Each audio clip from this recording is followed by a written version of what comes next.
Mayo Experience. Mayo Experience. Mayo Experience. Mayo Experience. Experience. Welcome to the Pat Mayo Experience, presented by DraftKings 2021 Waste Management Open. Picks, DraftKings ownership, the weather, and a viewer chat for all of you out there. Just a reminder, if your question is shit, you're getting banned for life. And who determines that? Pat Mayo does, because it's my chat. But thank you all for tuning in anyway. Smash the like button to the video, please. And if you want to get in a giveaway for $100, you go to Apple Podcasts or hit the, actually, I don't know if it's in the description. I don't know if Paul put it in the description or not. Is it there? It's not right now. But you go back to yesterday's show, you go back to Monday's show with Jeff and Ben, or even the solo show, you find the link, or just search Daily Fantasy Sports Picks and Bets, The Mix, where I have a one and done show up there right now. On the audio podcast, you leave a 5-star review on Apple Podcasts after subscribing. You leave the review, Twitter handle, and something nice about the show, or your email and something nice about the show. That way I can identify you if you win one of the draws for $100. You can go do that. So please support Mayo Media Network. There's another new show launching. It's going to have Euro. It has Euro golf up there, some winning esports bets, NASCAR, UFC, one and done golf. Soccer is going to be up there as well.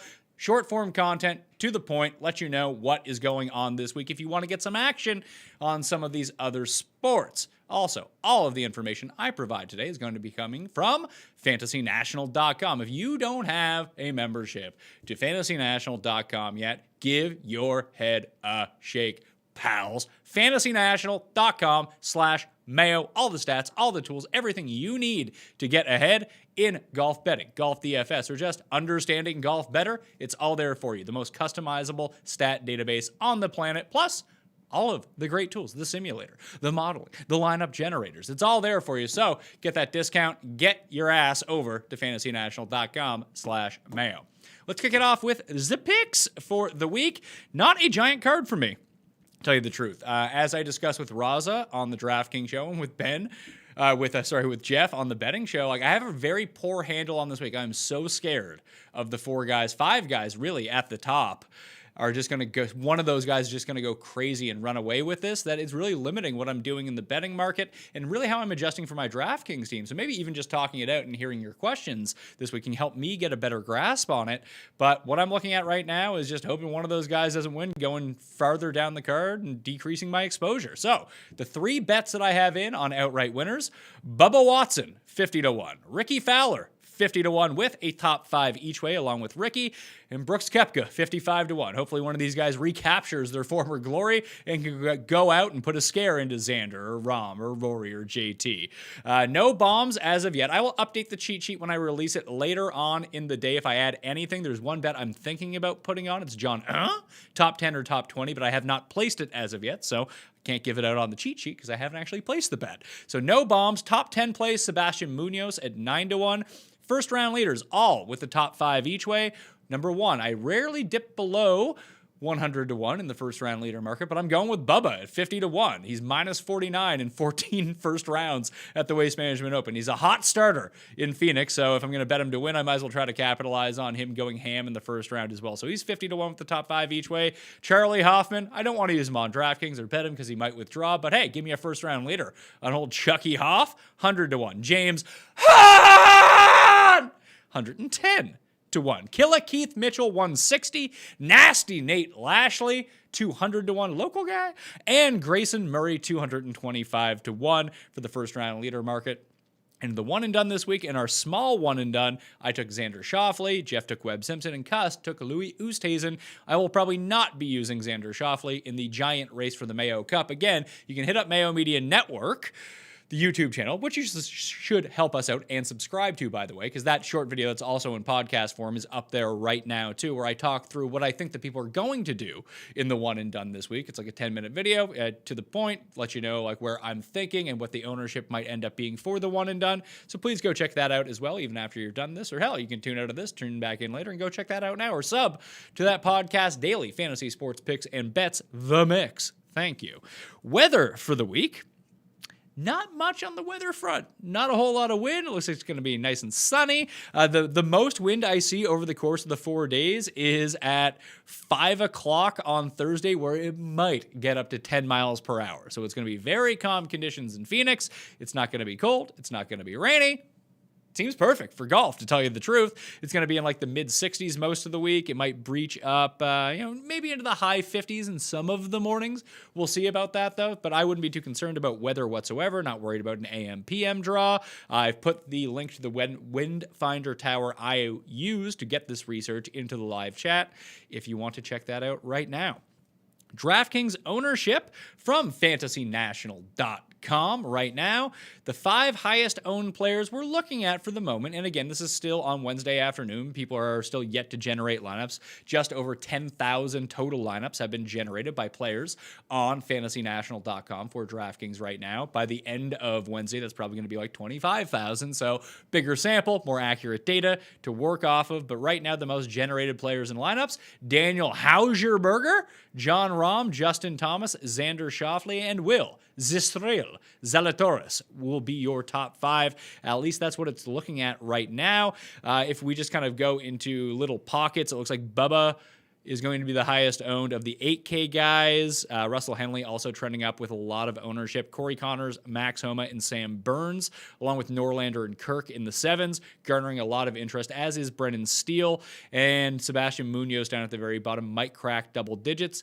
And other than that, if we're talking about the 6Ks, no one projected in the double digits at this moment, but Cameron Tringali, Matt Jones, Kyle Stanley, Harold Varner, and Doc Redman, Matthew Neesmith, the Knights who say Neesmith, are all like mid 5, 6, 7% type of players. They'll probably end up coming in lower than that, to be perfectly honest with you.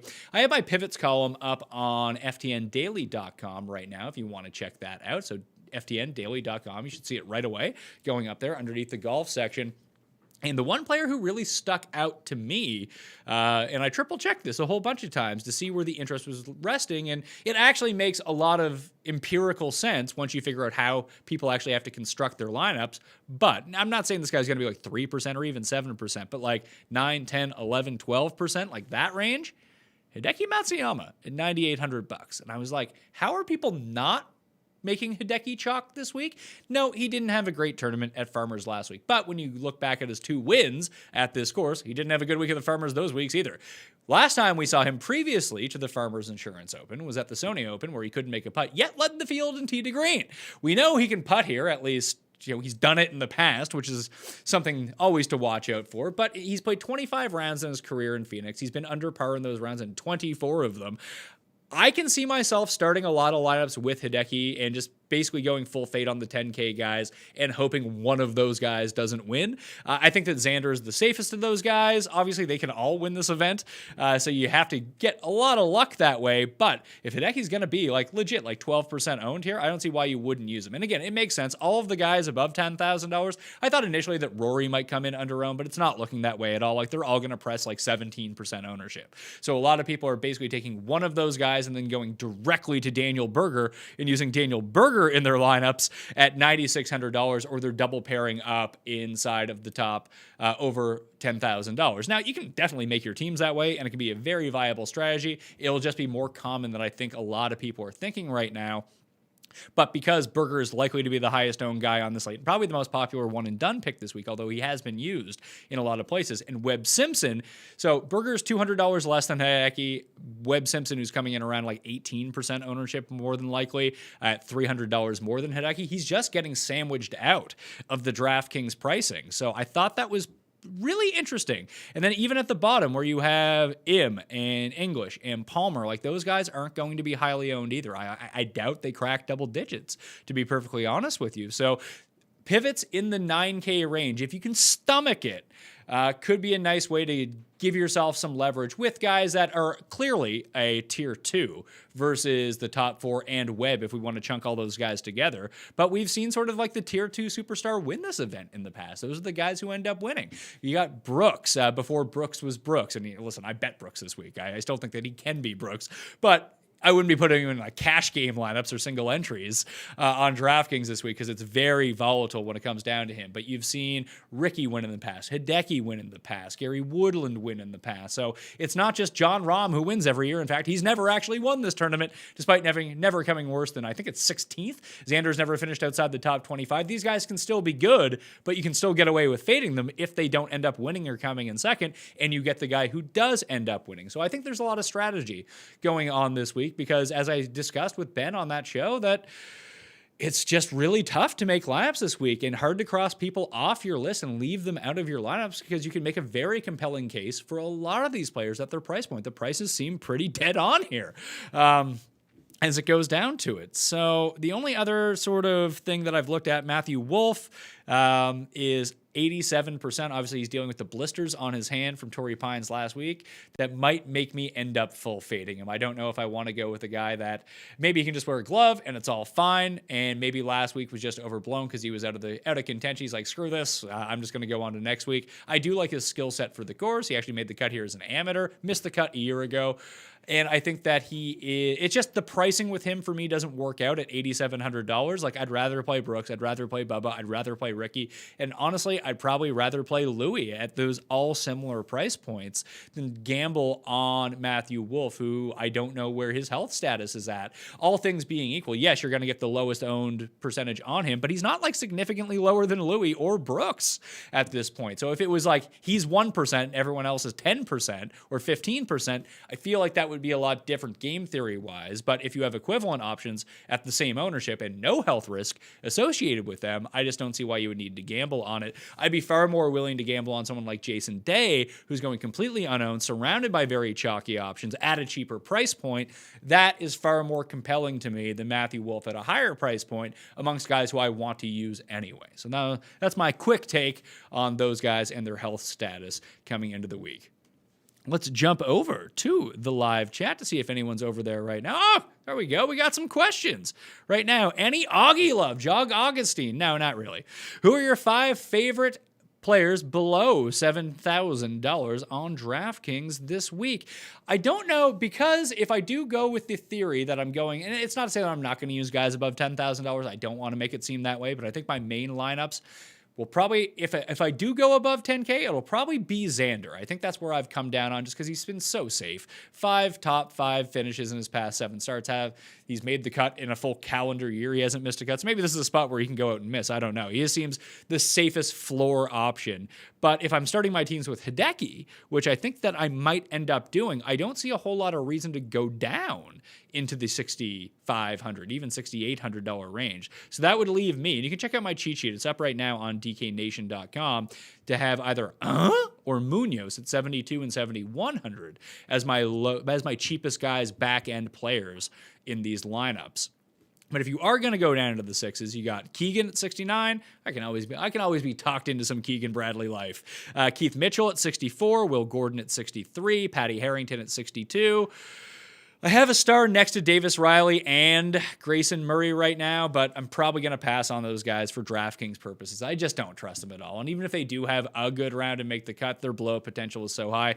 Actually, if Riley gets through to the weekend, I actually do like him a little bit more, but Grayson's just shown such a propensity to blow up in one of these rounds that, if he makes the cut, that's great and everything at his price point, but if he comes last of everyone who makes the cut, it's still not really moving the needle for you. So Adam Law, actually, no, he's in the $7,100 range. I mean, Raza loves Kyle Stanley. I can get behind Kyle Stanley. I think he's a fine play. Ryan Moore has played well at this course in the past. You can try to get a rebound on Harold Varner that, hey, it was his first time out. He's going to be fine this week. I can definitely buy all of those. I just feel like there's a higher degree of risk in that range, which, because they're priced lower, that's probably the case, than I feel with someone in this entire range of like Hunt and Munoz are my 2 favorites, but you also have Straka and Russell Knox and Luke List and Emiliano Grillo and Bjorn Hanan. All those guys are there. I just think those are better options at the back end if I don't need to I don't like enough guys in the $6,000 range to be like, oh, screw it, let's use 2 10K guys. Not a problem whatsoever. That I think I want to go with a more balanced build this week. So that's how I'm constructing my lineups, obviously. I don't win at this all the time or frequently at all, so doing the opposite of what I do might be the move. Awesome hoodie. Yeah, fantasynational.com/Mayo. Get yourself in there. Is this a good buy low spot on Joel Damon at $6,800? A local guy did play on the Outlaw Tour at this course. I believe it was at this course before the pandemic and like the COVID return ended up happening. I don't even know what Joel Damon's really been up to. It's just he's not necessarily my favorite player out there. The putting hasn't been good for him recently. He's missed both of his cuts so far this year. I see nothing from him besides him being local, and maybe that's enough to push you over the edge on someone like Joel Damon, but he's just not doing it for me this week. No, so someone got banned. Oh, Paul, you were banning people? I didn't even get to it. Fun. Yeah, Nate had to go. Nate had to go? Nate had to go. Let's just say that. All right. Don't even want to pay any mind to it. Any worries about Homo losing 2 strokes off the tee? Does that matter much if you don't end up behind a cactus? I don't think so as much, although we have seen, as long as he's aggressive off the tee and it doesn't cripple him, there's not a whole lot of water he can hit it into this week. And this is sort of the Max Homa game plan. He's going to get super hot and be awesome for like 75% of the round. And then he's going to try to find a way to give it all back in the other 25% of the round. I know he was, I don't know if he still does the podcast with Shane Bacon. Shout out Shane for being at the Golf Channel now. A friend of the show, Shane Bacon. He was doing the podcast with Max, and he always tries to point out like the psycho scorecards. Max Homa enjoys himself a psycho scorecard. He's going to be incredibly chalky this week. So just know that going into it, if you don't want to play that volatility or you think that volatility could swing himself out of making a cut, maybe that's a reason enough to fade him. I don't know. Like I prefer Corey Connors to Max Homa in this spot. Both of them coming in with elevated ownership in that price range. I could see a reason to get away from him. I don't think that you necessarily have to get away from him because I think that he's starting to show that he's going to be up there. It just takes one to click for him every now and again, and all of a sudden Max Homa's pretty good. So I like him a lot here. I don't think that the struggles off the tee need to be so much. Why Ricky over Woodland? Pretty much at the exact same number. Didn't love what I've seen out of Woodland. He was fine 2 weeks ago, but with Ricky, I just find it very encouraging that right now the biggest detriment to his game through 2 starts has been his putting. And Ricky's a good putter. The irons have been really good. That's where he's struggled over the past 12 months is hitting irons. He's gaining a bunch off the tee. He's gaining with his irons all of a sudden that get him back to a happy place where he's pretty good at making some cuts. And then, maybe I just want to be on Ricky this week. I don't think that there's actually that big of a difference between them at the same numbers. But I'm going to plant my flag on Ricky in Phoenix over Woodland, who has a win here. It's not like he's bad at this course whatsoever, but I'm just liking what I'm seeing out of Ricky right now. Kyle Stanley or Munoz? Munoz for me. Redmond, Glover, or Varner. I am personally not playing any of these guys, but I think I like Varner's skill set the best. Ricky made 1 putt in the 5 to 6 foot range last week. He makes 10 of those or 9 of those. He's -7. He's a top 10. That's what I'm saying, man. It's the putter that's been holding him back. And I tweeted out, if you go to @the_PME right now and you dig through all of the garbage promotional tweets, I fully recognize that I am one of the worst Twitter follows. Although I do interact with people. That doesn't just pop up on the timeline. But I put out the putters on fast courses and putters historically at this course. Ricky's been excellent at this course over the years. So that's another reason why I like Ricky. Hey, Pat, great work as always. Thanks for tuning in. DS, any love for Zing Zhu Zhang, the Chinese bad boy? Hey, maybe it's the week of the cheaters. Known cheater, Zing Zhu Zhang, which is not how you pronounce his name, but that's how I pronounce his name. Did make the cut last week. That was nice. Posted elite numbers around the green the past 2 weeks. Seems to peak up on these desert-type courses. Top 25 here in his debut. Hey, you know what? I think that's a pretty compelling case if you want to go with Zhang. I'm not going to talk you out of it because I'm a fan of the Chinese bad boy. Who are your favorite guys between 75 and 7,000? Not name. Kind of just went over that, but to reiterate, Munoz would be my other favorite from in there. Can Benny Ann finally put a full week together at this course? Guy has bent me over on Sundays here. Me too, Zach. Me too. I think I've been betting Benny Ann at this course every single time. Probably a better bet, to be perfectly honest with you, it's not that he's a bad price at 7.3, but people are on Ben Ann this week. And it's not even just the putting with him at this point that kind of gets him off track. It's just one thing every single week. Like, he'll probably end up making the cut, then he'll like forget how to drive. He was 6th at the Amex, and he was particularly bad around the greens, which is not a staple. It was actually the first time he had lost strokes around the greens since Memorial, which is a weird comp course for American Express, as we've seen over the years. And he actually lost at Workday too. That's kind of interesting that those are the only places he's struggled around the greens. Maybe the green complexes are very similar. Like, he lost almost 9 strokes putting last week. The problem is that's more likely in his range of outcomes than gaining strokes putting ever. So I'm going to probably end up, if you want to play like a top 10 on Ben An or just use him on DraftKings, like, that's fine. Betting him to win when he's not like over 100 to 1 is kind of a tough sell for me at this point. First round leader on Twitter, Ben Coley noted that most of the recent FRLs have come from the PM tee times. Are you concerned about the Bubba bet? Not really. I think that when you get into one round of data, especially with what we're seeing right now, temperatures, wind, everything being basically equal between the AM and PM, I think that's a narrative more than any sort of empirical data can really tell you in terms of being an actual predictive value. That could bear out to be true once again. It could bear out not to be true once again. And it might be a situation where they're stacking the better players in the PM wave too. So I wouldn't put much into it. If you want to play on that, listen, there's no right or wrong with this. We don't know what's going to happen. Maybe that is a true thing here, and the results are just fleshing that out. But I see no reason why that would be the case right now. If it was particularly cold in the morning versus the afternoon, which at least by the projections that I see is not going to be the case, then I wouldn't do too much about it.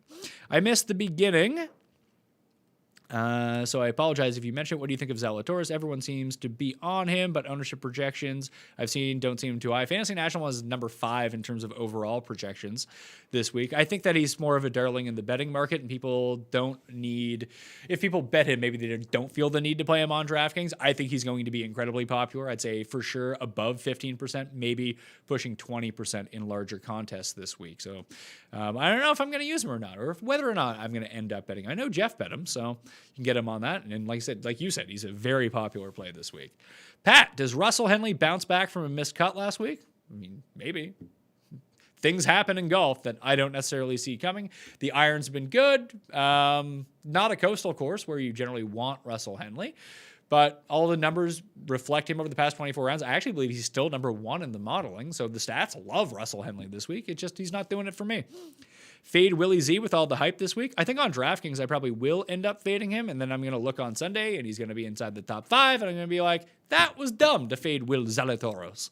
But I do like the guys all kind of around him. Like, if I can get, Ricky at half the ownership, Bubba is going to be probably around the same, a little bit less than Zalatoris, but, Brooks is going to be 1/3 the ownership. I'm just going to take a collection of those guys and then feel like an idiot at the end of the week. That's usually how my lineups end up going. So Justin Thomas in a one and done or hold for later in the year. I talked about Justin Thomas, not necessarily at length because it's a short video, in the one and done video that's up there right now. Once again, please subscribe to Daily Fantasy Sports Picks and Bets, The Mix. If you leave a 5-star review on Apple Podcasts for that new podcast, and please subscribe and download all the episodes. That helps out our network, keeps everything free, allows us to do more content that you, listen, if you support the stuff that you give no fucks about, it means that we can do more shows, that we might actually end up doing shows that are a particular niche for you in particular. And then we'll need other people to support those shows that don't give a fuck either, so we can keep doing them. So that's why we need the community at large to really help out with all of this. But if you leave the 5-star review on that podcast after you subscribe and blindly download the podcast,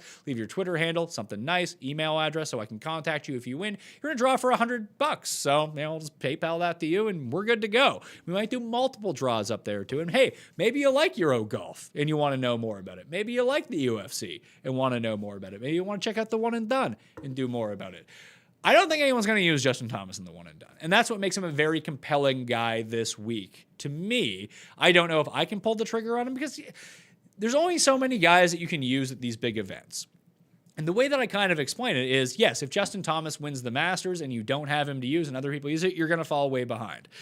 But let's say he comes 5th at the Masters this year. Good result, a lot of money, but that's not as much money than if he wins the Waste Management or comes in 2nd at the Waste Management and no one has used him that week. That's a lot of leverage you can gain on the field in the giant one and done. Now, the one that I'm playing with Cust, and it's like It's really the difference between playing in a 50,000 person GPP on DraftKings and playing in a head-to-head or a cash game, where do you just need a 50th percentile outcome in a safe play, or do you need to kind of go off the board a little bit, play some game theory with ownership? And the compelling case with Justin Thomas is if no one's using him, we know he can win. That's not the issue.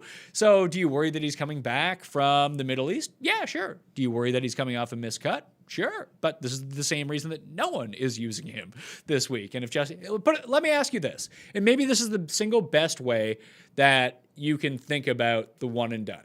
If Justin Thomas wins this week in Phoenix, are you surprised? I don't think that anyone would answer yes to that question. That means he can win. That means he's a viable candidate. And if you get him at like 1% or less than 1% ownership, I understand the idea of trying to burn him here if no one else is going to use him. So I think he's a very viable play. Would I love to save him for one of these other events where he wins? Abso-fucking-lutely.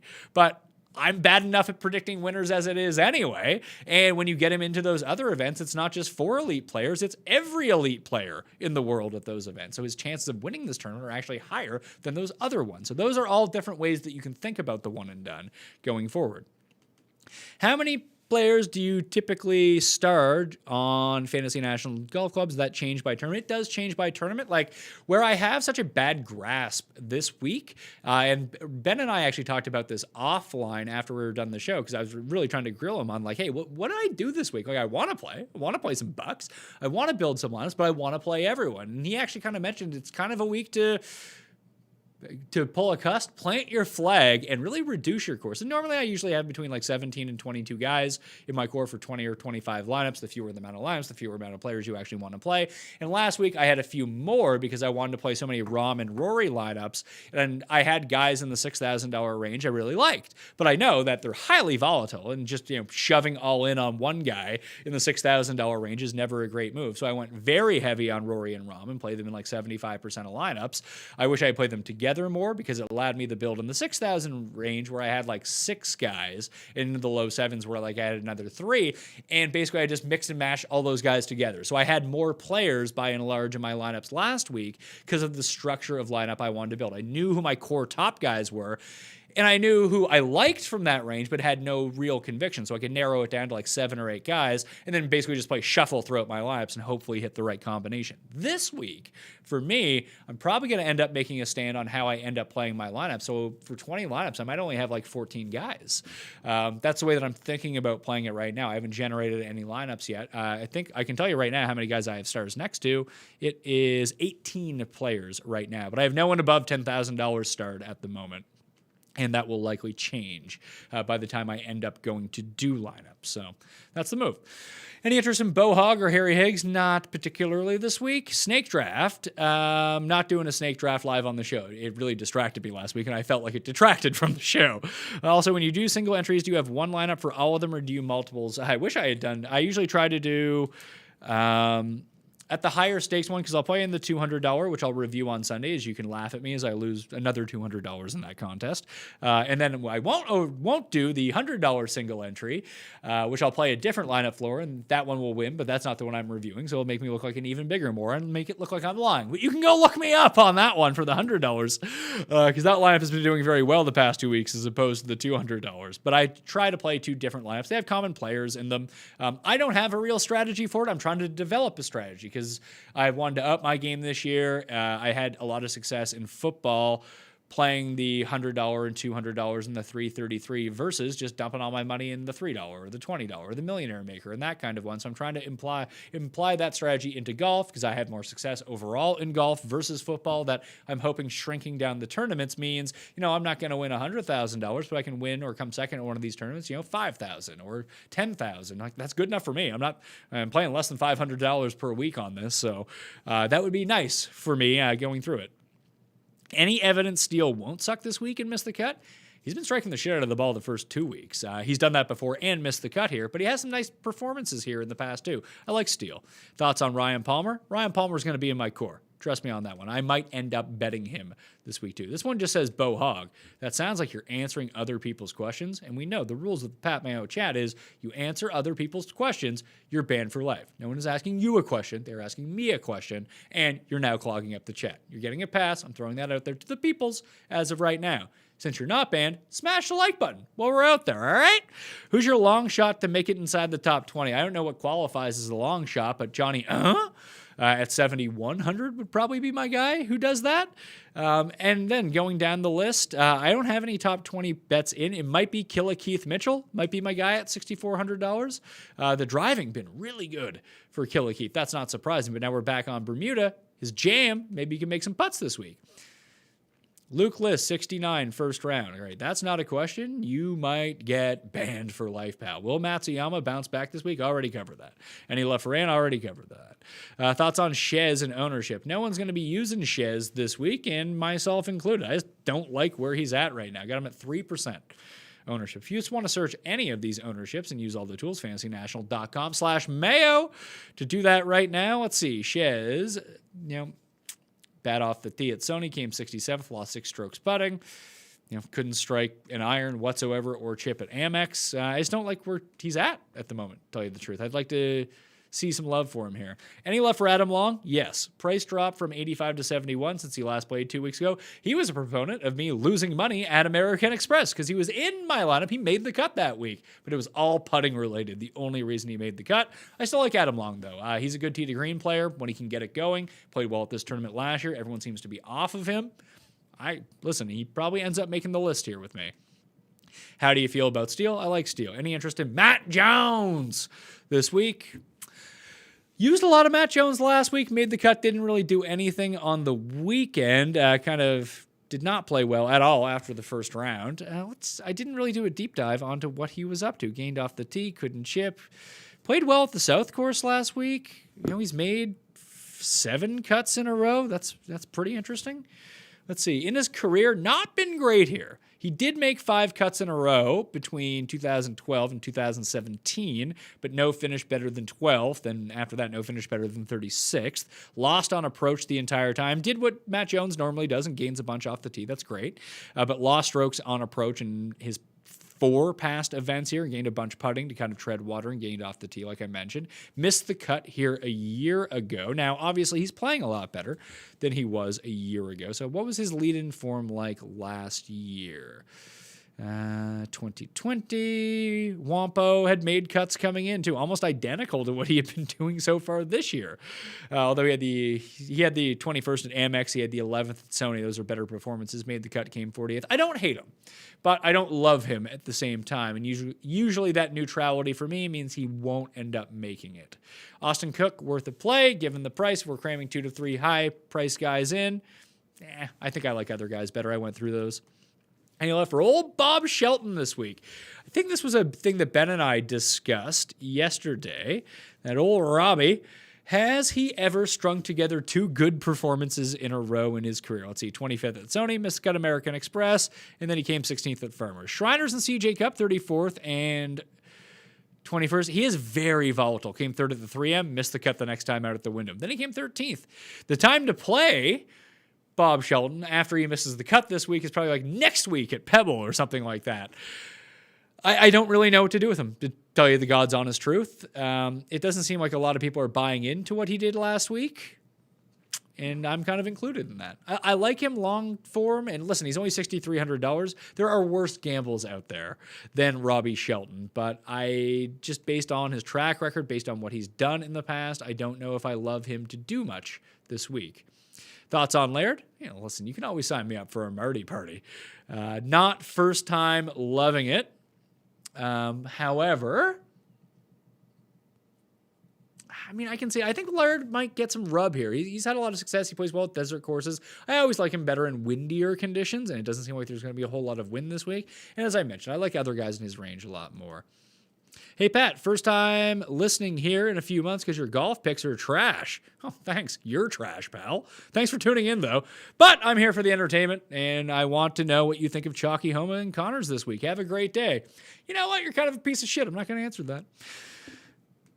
Maybe do we ban? We have an influx of people, I think, making burners and writing complete dog shit in the chat here. So I'm working on it. Oh, thank you. Trying to get them, but they're just spamming nonsense. Some of it's very racist. They have Oh, good. So we have racist pieces of shit coming into the chat? Yeah, we're kicking racist people out. Yeah, So- we'll continue to do that. So I'm watching you guys. I'm gonna ban you. So you're like, good luck making all these burners and stuff. It's eventually you're gonna tire out before I do. As I mentioned last week, if you're the type of person that makes burners to leave racist things in a free chat where I'm trying to talk to the people, trying to help them out, betterhelp.com. If you use /Mayo or code Mayo, you get 10% off of that, and you can get a licensed therapist on the line with you at the comfort of your own home, so you don't need to leave your mom's basement or whatever, and you can get the help that you clearly need. I highly suggest it. betterhelp.com, code Mayo, to get you that discount. And like I said, a licensed therapist can help you talk through a lot of these issues. Highly recommend that you do it. In terms of Homa and Connors, I like Connors more than Homa. I can see using them both, but again, like Jason Day's right there. I know it's way riskier, but he's going to come in at like 1/5 the ownership. Sam Burns is also chalky in that range too. I wouldn't play all three of Homa, Burns, and Connors. I like Connors the most, so he might be the one who ends up in my lineup. I know English looks to be very underowned and one and done. How did he shape up in your model? Very good. Like Harris English is still rolling in the model right now. I mean, basically he had one bad round last week and everyone hates his guts all of a sudden. And listen, I'm terrified to use him too, but I just think that if you are playing game theory, Harris English should do pretty well here. How popular do you think Xander will be in the Mayo one and done? That I'm not sure of. I can go look to see how much he's been used already. That's public information for everyone. If you just want to go click on Xander, I haven't made my selections yet, but if I want to type in Xander, he's only been used by 4% of people in the race for the Mayo Cup right now. So he's widely available to everyone. People might be saving him for a bigger event, but if you look at the ownership on DraftKings, that he's going to be pretty chalky, I could see him being like 7, 8, 9, 10% owned. It could be, I don't have a good gauge yet in trying to project out the ownership. Like I do think a lot of people will use Burger this week. And I think that's going to suck up a lot of the ownership, and then everyone's going to be probably pretty flat, especially when you get up to the top end. As last man in a single entry, Tringali or Byung-Hun An? Probably Tringali is a cheaper price. He allows you to do more, and he's probably a bit safer than Ben An because Ben An can legitimately putt himself out of a tournament. How about Brendan Todd as first round leader on DraftKings Showdown? I don't know why. I feel like those are two separate questions, but I'm not digging Todd really this week. Stanley Munoz or Straka Norlander? I think I like Stanley and Munoz. Pat? Oh, no, yeah, we do have a lot of burners here, don't we? I see a whole bunch of, like, people banned for life. Like, I guess it's, yeah. Pat, any chance we People can with get a nothing better hair to do. care routine? I mean, when you're Pat Mayo and you have to cut your own hair because the barber shops are shut down, you can get a very embarrassing way to cut your hair from me. Probably not the time or place for that, though. When playing 20 lineups in 100K GPP, what are the recommended highest percentage you should use on one player? That's all a personal preference. You can go 100% on one player. You can go like 50%. If you're going to take a stand on someone, just try to be overweight on the field if you're going to play that many lineups. Kirk and Jones or Hadwin and Ann? Probably Kirk and Jones. If I bet $5 on a top 5 each way on Fowler at 50-1, what does the payout look like if he finishes third? Now that would be if he finishes third and T3 isn't more than top 5. So if let's say 6 people tie for top 3, like are all tied at T3, that would cut into your winnings a little bit. But if he comes in third, you're 250 on the each way, 30, 42.5. On your 2.5, because it would go $2.5 to the win, $2.5 to the top 5. The top 5 would be cut into a fourth, so that would actually be 12.5 to 1. So 12.5 times 2.5, so you'd be up to $25, $32.5 off your $2.5, $5 part of that bet if he ended up coming inside the top 5, and let's say tied for third with that. Smash that like. DFS Chef knows. Shout out for me. Another shout for me was Kuchar just seems to always pop on these desert courses no matter what his recent form. Not a bad Sony, good round 2 tee to green, couldn't putt any chance. For sure, listen, Kuchar, I feel like he's almost passing the point of his career where all the places he had previously played well at every single year are now coming more volatile, where he's not just a lock to make the cut every single time because his game is deteriorating a little bit. Maybe we get a resurgence at a Cooch, but I don't think that historic Cooch is the Cooch that you need to apply to here. He's just entering another phase of his career. You can do it, though. Like it at a firm yet reasonable level. Like hit at Villegas top 20 or reevaluate my models. I don't really know what to do with Villegas considering he pulled out last week with an injury. Don't know what that injury was. It might not even been an injury. He just withdrew last week for reasons unknown. That would worry me a little bit for that kind of thing. Will you be playing Norlander this week? Nah. You rarely talk about each way betting. What are your thoughts on the value? I usually do it for guys 50 and above for me, but sometimes I have to shop between sites, although everyone should use DraftKings Playbook if they have the opportunity to do that. I do not have the opportunity to do that in my location. Sometimes I get a better outright number on someone at a book that doesn't offer each ways, and I'd rather just take the larger outright number on them because sometimes it's like a 15-point difference, and that's worth it to me. And it kind of depends on the player, too. Like, if I bet Jason Day, I probably wouldn't even bet him with the each way. It's like he's either going to, like, win because he's in contention or miss the cut. That's just my stupid mind thinking about it. There is a lack of value. Obviously, if you play on, like, Betfair or overseas and you get, like, a top 8 each way, that is far more compelling than the top 5 each way that I get on. But, like, the only each way that I played this week was on Fowler at the top end. And I tend to use it for, like, the longer shot type guys because I want to get something if they do end up in the mix and give me a reasonable hedge opportunity on it as well. Do you prefer playing DK weekly or season-long fantasy league, one where you draft 8 golfers? I'd much rather play DK. Listen, I'm in one season-long fantasy, like season-long, it's absolute shit. Like, it sucks. Season-long fantasy, anything kind of fucking sucks at this point. Like, let's just get in on a tournament, get out on a tournament. It's far more fun. You can roll your money back over forward. I much prefer that. I play the season long more for the novelty value of it all, and just because, it's something to check in on for 20 seconds a week and just check in to see if my golfers are playing this week, enter my lineup, and just don't even think about it after that. Do you like Will Gordon as a cheap guy? Sure, I do. I'm using him this week. Pat, what do you think of Chris Kirk this week? Good recent form. Might be a sneaky good play. He's not sneaking up on anyone. I hate to tell you on that. He's going to be double-digit ownership, and I do like him. He's been a fine play. He's been good. Do you feel that Kazire's underpriced at $7K? No. In fact, he might be overpriced at $7K. Oh, run of deleted messages. What is your favorite tournament of the season? This is not the time for that. We're talking about the waste management. Fratelli or Nick Taylor? I'm using neither. I'd probably go with Nick Taylor. Thoughts on Cooch? Just went over Cooch. More banned people. Should I add Rory or Webb to go along with JT on my betting card? Like, if those are the only 2 guys you're playing this week, then yeah, you can afford to do that with the allocation of money. If you're playing people from farther down the list, then no, I don't think you have the room for it.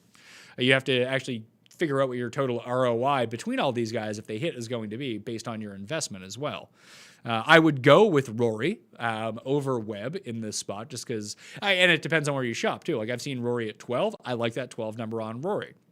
Now, he's like 10 or 8 in most places. At the top, that's a lot of value being taken away, just depending on the number that you get. Sungjae or Rory as the higher-priced DK option. I mean, I'm always going Rory in that spot, if you can afford between the 2 of those.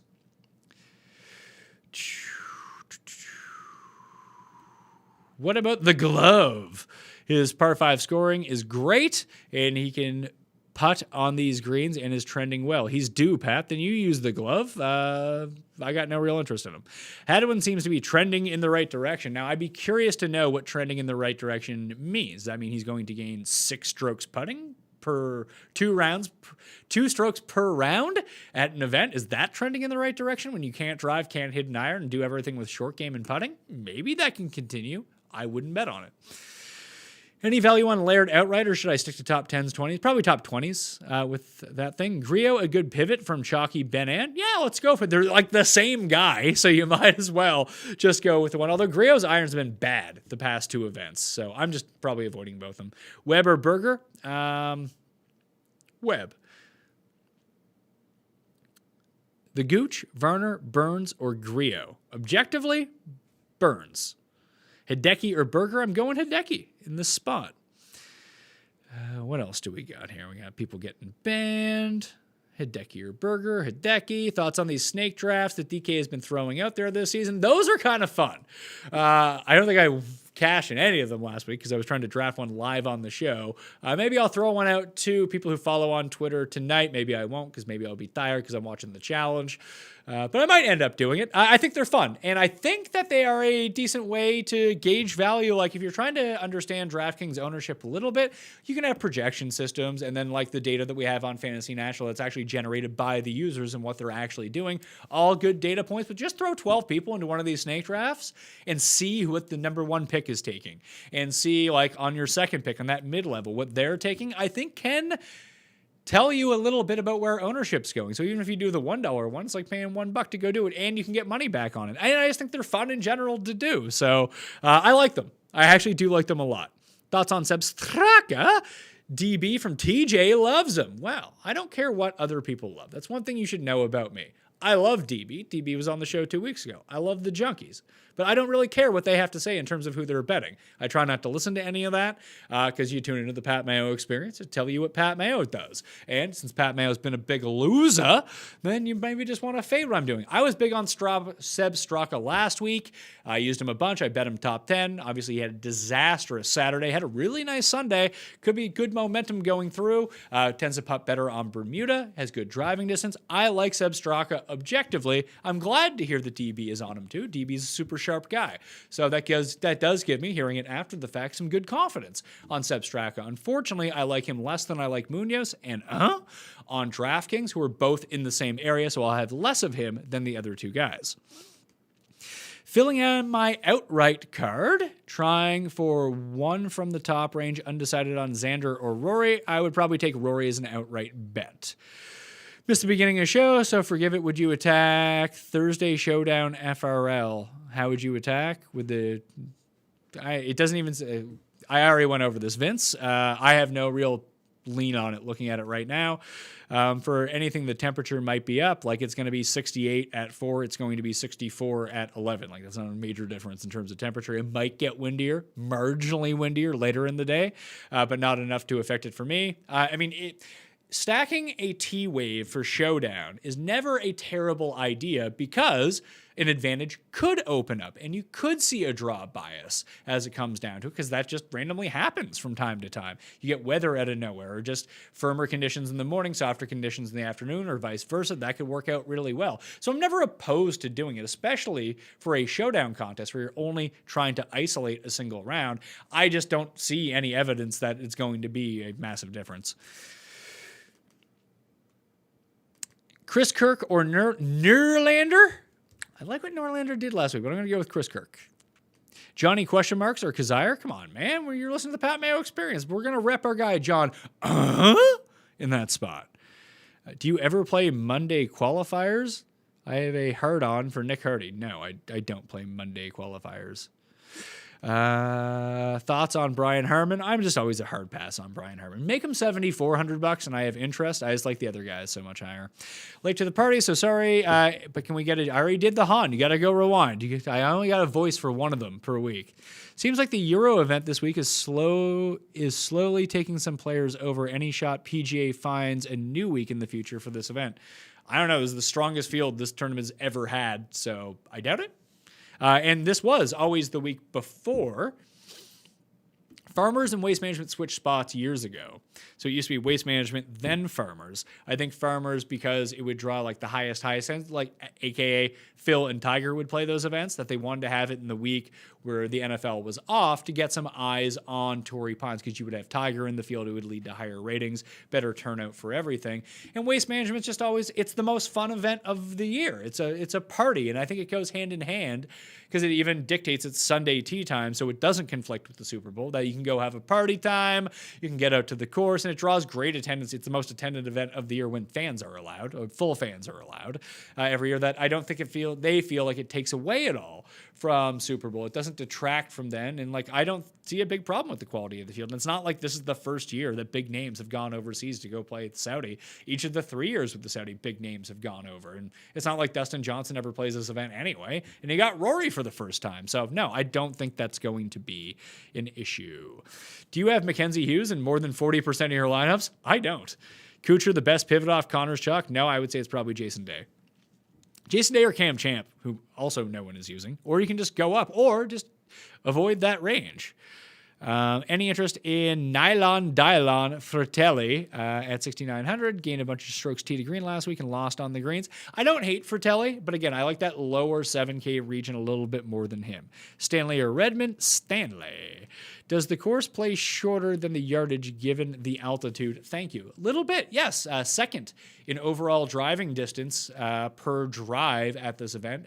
Right around 300 yards. The only place that's higher than that on the PGA Tour is WGC Mexico, which is played at even higher elevation. So when Gary Woodland here, and I always point to Gary Woodland plays really well at shorter courses. Cam Champ does too, by the way, although he's just playing like crap recently. So at 7,250 yards, probably plays more like 7,100 yards. And my inside info at the course from the people that I've talked to there is that where they're not putting up the grandstands, because this is such a high, just having been there and walking around, there's grandstands everywhere and they take up a lot of real estate. Those grandstands are not there on most of the holes this time around. And the example that I was given was on the 18th, where there's no hospitality suite, because that's where a lot of people congregate here, is that you can miss left now. So when you look at the 18th hole, how can I draw this out? So you have the green, you have the tee box, you have this big lake. It doesn't go as far as that. Let's just call this the landing area. And I'll call this green. And we'll call these like the pew bunkers that are right on the side and the fairway over here. So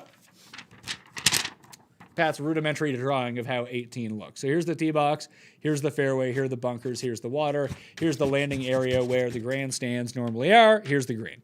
So what players normally do is try to cut it off to land right here. And some guys can get away with it because they're long drivers or they're accurate off the tee, but there's such a huge penalty by missing left or missing into the water or hitting it like basically OB into these grandstands and having to take a drop, or you end up in these bunkers, which you can still make birdie out of and get it on the green, but some of them are highly tilted. You could get a bad lie here. Most guys lay up to this area. There's also bunkers over here as well. But then just give yourself like 150 in. Guys this year, I don't know if they can actually drive the green, but they're going to be like, Bubba is going to take this route off the tee on 18 to get to the green, because you can miss over here now and potentially not be extremely penalized for it. So I think you're going to see a bit more aggression off the tee on some of these holes than we've ever seen before, just because the infrastructure is not necessarily in place. I could be completely off on that, but if I was an aggressive driver, which I'm not because I suck at driving a golf ball, but just knowing how the shot shapes some of these guys work, I think that's a viable strategy for them. So around the green might come into play a little bit more for some of these bombers that take a more aggressive line off the tee to try to potentially drive something or leave themselves with like 30 yards. At least that's my take on it anyway. Love the show. Thanks for all your hard work. Thank you, Kevin. New to the Mayo Cup this year. Thoughts on between the three of Hideki Bot, JT, and Berger? For me, it would go JT, Hideki, Berger. Bubba, Webb, Rahm, or Xander in the one and done. It's a good spot to use Bubba if there ever was one, but I think he's going to be popular. Rahm or Xander for me. Let's go Xander. If you're putting money on Bubba for a top 5, would you go to the whole tournament or just first round top 5? Both pay the same? Probably. That's why I didn't go top 5 with him, but that's why I bet him first round leader and to win overall. I think the first round is probably the move to do. What style of lineup tends to claim the top prize in GPPs? Studs and duds, average, if any stats say on that. It depends on the GPP for one thing and how many people are in it. And honestly, no two golf tournaments are created the same. So it all really depends on how the leaderboard shakes out. There's no one steadfast rule to what happens. Like if two studs end up at the top, like last week, you could have got away with a more balanced approach. Like, you didn't need Rory and Rahm. That helped me because the construction that I had led me to the players that didn't flame out of my lineup. So that was just good luck on my part. But if you had used Reed and who else came in second last week? Like Reed, Palmer, Norlander, and like that type of, like if you just went Reed Palmer at the top and played like balance with Zalatoris all in that mix as well. Like you could have done studs and duds Reed and Xander or Reed and Finau and really won money that way. But I can also give you an example of a balance build that also did really well last week. So there's not really a steadfast way that you can get there. You just need to find the guys who finish inside the top 10. And any way you can do that is going to be the correct way to build? Rom or JT in the one and done? Probably JT because he'll be less around. Can you explain the each way option? Sure. And obviously, this is not available at most sportsbooks, especially. I don't think that any of the legal sportsbooks in America right now offer this. Maybe some do. I'm just not aware of them. This is more of an international type of thing. Being an international, I have access to these markets. The Canadian version of the each way, not as good as the British version or the Australian version of the each way. Hopefully, one day we can get behind that. But essentially, what you're doing is cutting your bet in half. So if I bet on, let's say, a player this week, Will Zalatoris at 40-1, and I play him with the each way. If I bet $100 on Will Zalatoris 40-1 with the each way, 50 of those dollars goes to the 40-1 for him to win. The other $50 goes to the each way option on that, and every each way is different. For me, it's top 5 at 1/4 the odds. I believe in Britain, in most places, it's 1/5 of the odds, but you get 8 places. So on that 40-1, I would get 1/4 of that, so it would be 10-1 on my $50. So I get $500 back on that. No, is that right? 10-1. 50. Yeah, I would get $500 back on that, but I would lose the $50 that went along with him winning. So if you win, you get both sides of the bet. If you do, obviously, and he would have to come inside the top 5. If you get the 8 places each way, if he comes inside the top 8, you would get 1/5 of that. What's the fuck is 40 divided by 8? 7.5, 15, 30. No, 9 point something. Maybe. No, it'd be divided by 5. What the fuck am I talking about? 40 divided by 5 is what? 9? 8? 8. You would get 8-1 on your money on the $50 rather than the 10-1, but you get more places out of it, which frankly is probably worth it more in that. But that's how you do it. Hey, Pat, first-time listener, kind of nervous. That's okay, Camden. As long as you don't leave racist stuff in the chat or just be a moron, you're good to go. Glad to have you on board. Thanks for tuning in. Smash the like while you're at it. Thoughts on Jerry Kelly or Grayson? I don't know why you'd be playing. I don't know why you'd be playing either, but I already went over Grayson Murray. Do you think it was Grayson Murray in the chat that you keep banning? Hey, I said play Grayson Murray as a first-round leader. Yeah, I mean, it would be on brand. Adam Long or Zalatoris? Zalatoris for sure, without context of what this decision is. Do you think throwing 4K on Hughes for top 10 is a lock? Absolutely fucking not. Once the tournament starts, how can we view the website who our one-and-done opponents have used for the week? I think they're getting more clarity on that to make it easier to search by opponent. It's still a work in progress on that part of the leaderboard in the one-and-done. You just click through the people. You can find it to see who people use. Am I crazy for liking Rory Sabatini this week? He seems to be good every week, so I just never use him. I always prefer him at harder courses. That tends to be his jam. Pete Dye courses, harder courses, play Rory Sabatini, but he just randomly pops in other spots too, but I'm off of him. Norlander, Fowler, Steele, Homa, pick 2. Just straight up, Fowler and Homa. Nick Hardy added this morning. Any thoughts on him? Not especially. Do you play DFS other than DK? I don't even know if DFS is offered other places other than DraftKings. So play on DraftKings. The Pat Mayo experience brought to you by DraftKings. Play on DraftKings. Love the hair, Pat. What product do you use? It's right here. Had it next to me. L'Oréal Paris. You got to go with the French for the hair product. It is Mineral FX number 4. Just use a little bit of paste. Get it up there. Have it good to go. Siwoo has played terribly the past 2 Waste Management Phoenix Opens. That changed this year. I mean, if I was from the fucking future, I'd tell you. I don't know. It seems like he's trending a lot better this time around. I'm off Siwoo this week. What long shots do you like for first round later? Went over those at the top. Do you ever double top 20 or double round robins? I don't actually. Oh, you know what I did do that I forgot to mention? I played a double this week just for fucking kicks between Saudi and outrights. I took my 3 outrights in Brooks, Ricky, and Bubba and parlayed them as a part of a round robin with, I don't even remember the jabronis that I used overseas. Thomas Peters was one of them. So TP over in the desert was one of them. Thomas Peters, Justin Rose, and Tony Finau. Use those 3 and play them in a round-robin double with Brooks, Bubba, and Ricky. Obviously, my stake is not going to pay out what it is because only one of those things can actually happen. But hey, if one of those happens, I'm looking good this week. Just put $1 on it or something like that. I put $5 on each of them. You put like 50 cents on each of them, and they're just gigantic odds. They're more pure for entertainment value than, all betting should be for entertainment value, but that one is like a pure lottery ticket. The double top 20s isn't a terrible idea.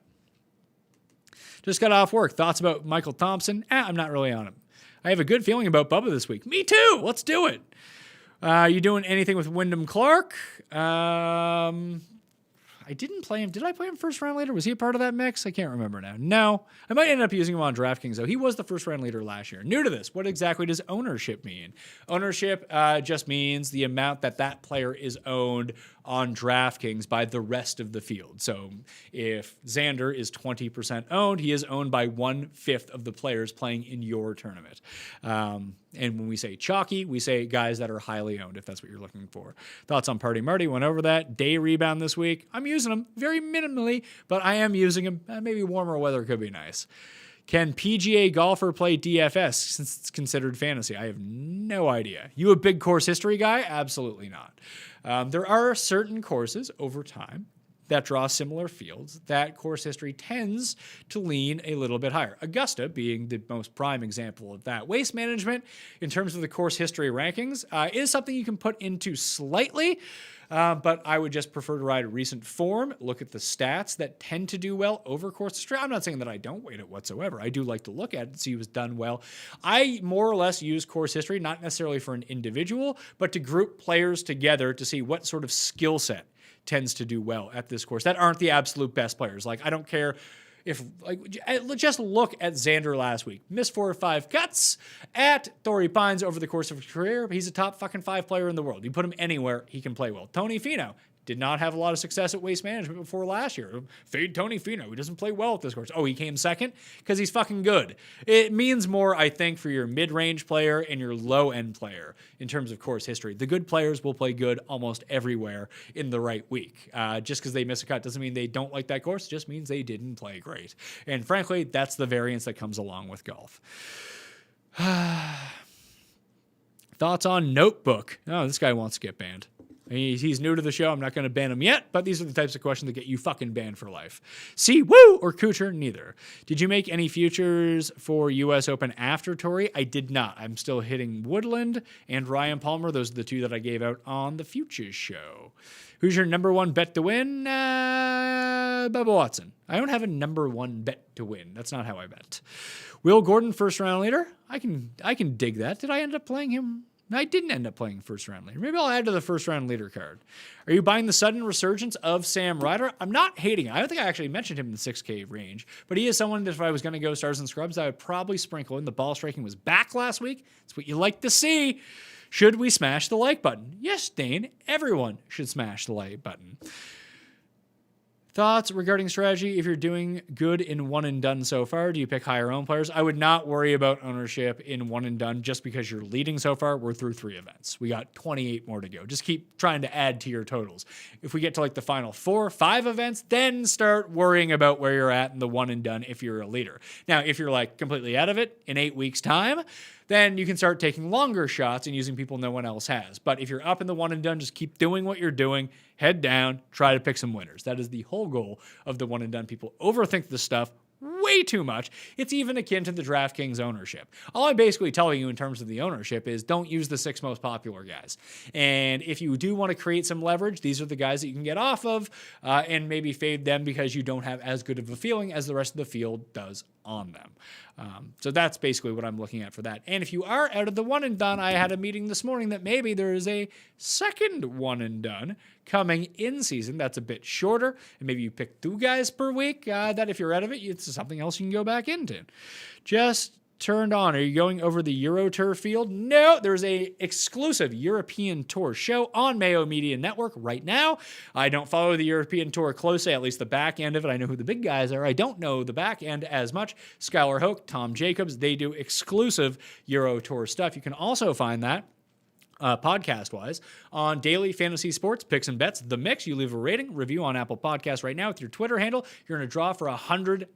There are multiple draws. We're going to announce the first winner on Monday if you want to get into that. My one and done segment is also up there as well, but you can find the full European Tour picks video for the Saudi right now up on Mayo Media Network. Highly recommend you check that out. Thoughts on first round leader each way wagers? Why would you do that? Because the numbers I tend to do are rather large. So take Grayson, for example. Grayson is 225 to 1. What did I put on him? I think I put a $4 each way on him, so an $8 total bet. So if he ends up as first round leader by himself, I win like $1,200. But the numbers on those guys are just so large that if they come inside the top 5, it still pays.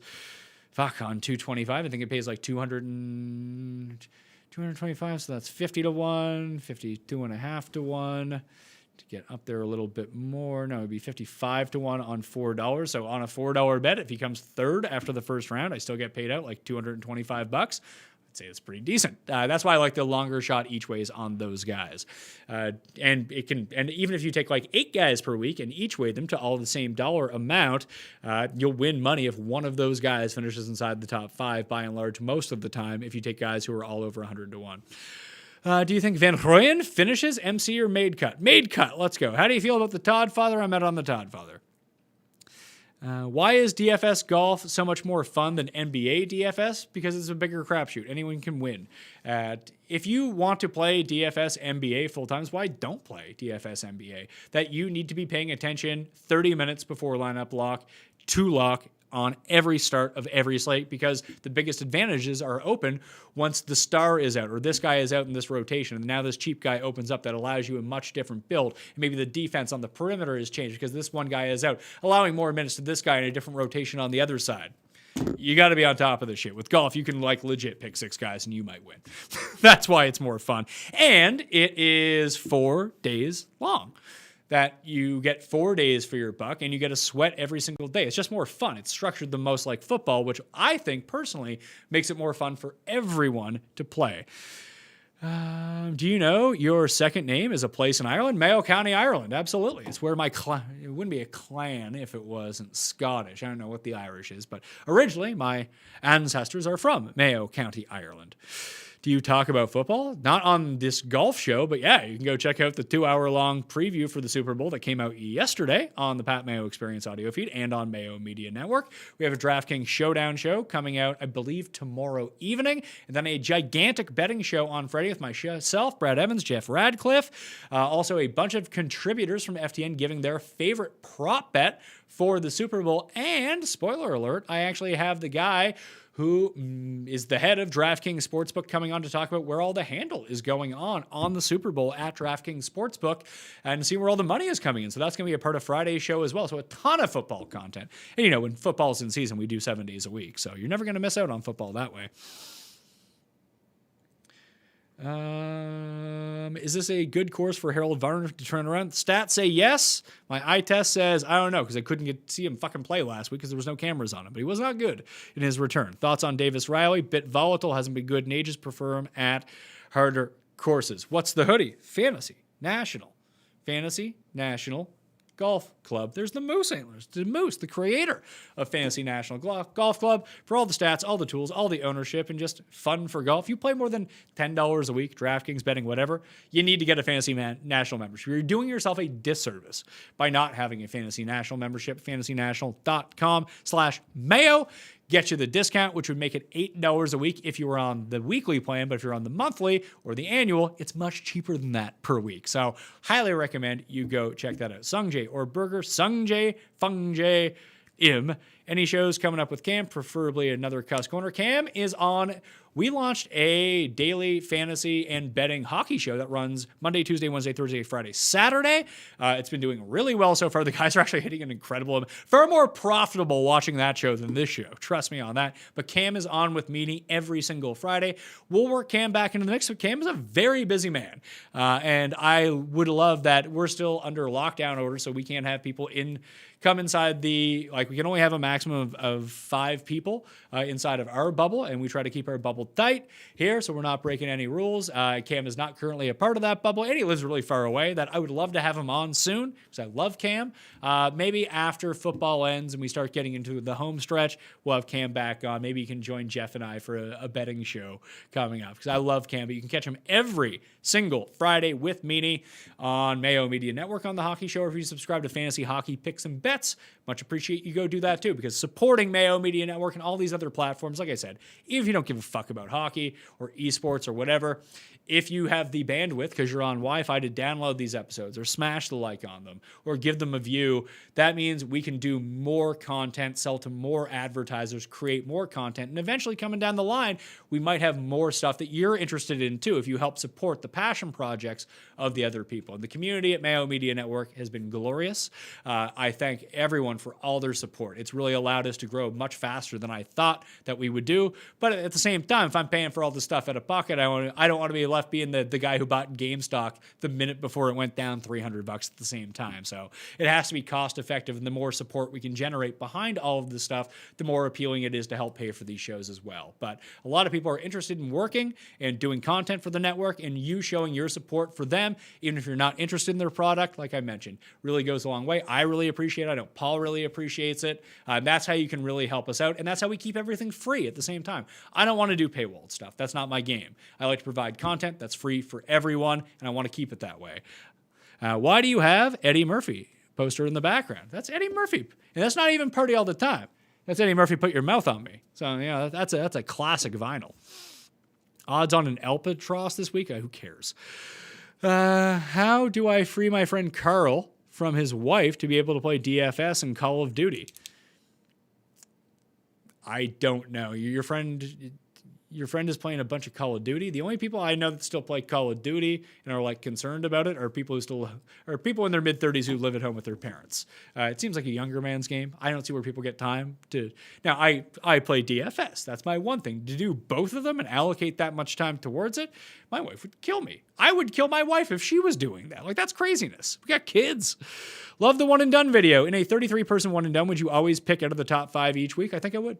Just keep it chalky. Keep it chalky, get your winners. Now, if you're down and way behind halfway through the season, then you got to change your strategy, but keep riding what's working.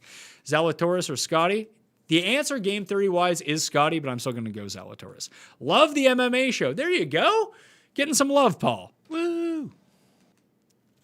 Esports video was cool to see. I play League of Legends DFS every other day there. Thanks for tuning in on that. Javi's one of the best. Javi, I believe, is the 5th rank esports DFS player in the world, and he's providing free content and picks for Mayo Media Network. You can also catch him at ftndaily.com. His full breakdowns of each slate are behind the paywall. Worth getting because he constantly wins, and he is giving you the plays that he is using. You can even go see the exposures to the players that he's using, but the fact that he's going to be doing for the big slates for esports, League of Legends for us in a very quick video. So if you don't care, he's one of the legit best players in the world, and he's putting the stuff out there for free. So please go support Javi when it goes down to that too. Merch for Fantasy National Golf Club. Love to support. I think Moose is working on it right now. Paul, who does Paul like this week? Paul, did you bet anyone for golf? No, I haven't. I haven't placed a golf bet. You want to play You want to play a bubble week with us? Yeah, probably. He burned you last week. You shouldn't have played him last week. He literally burned me last week. I had him in one and done last week. Missed the cut. Never Bubba in the rain. I mean, I probably made it before I knew that there was going to be rain. It was a big mistake.